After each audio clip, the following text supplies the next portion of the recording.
बनी इसराइल की एक खातून थी, सैयदना मूसा अलैहिस्सलाम के पास आई, कहने लगी ऐ अल्लाह के नबी अलैहिस्सलातु तस्लीम, ये गुनाह सरजद हो गई है, मैं तौबा भी कर ली हूं, लिहाजा आप भी दुआ करें कि अल्लाह ताला मेरे तौबा को कबूल फरमा ले।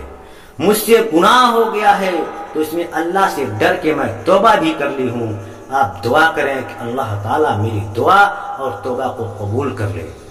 हज़रत सैयदना मूसा अला नबीना अलैहिस्सलातु तस्लीम पूछ लिए कि ऐ खातून, आखिर कौन सा ऐसा गुनाह हो गया है?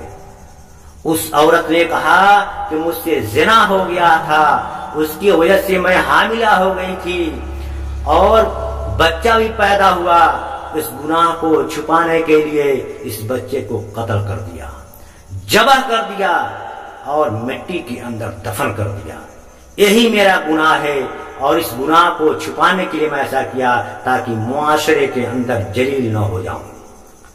हज़रत मूसा ने अलैहिस्सलातु तस्लीम ने कहा, वो बदबख्त औरत, जलील और गुनाहगार औरत, यहां से दफा हो जाओ, चली जाओ, कहीं ऐसा ना हो अल्लाह तेरे गुनाह की वजह से आसमान से अजाब उतार दे और हम तमाम लोग इस अजाब के गिरफ्त में आ जाएं। वो औरत टूटे दिलों को लेकर चली गई। इतने में हज़रत जिब्रील अलैहिस्सलाम आए।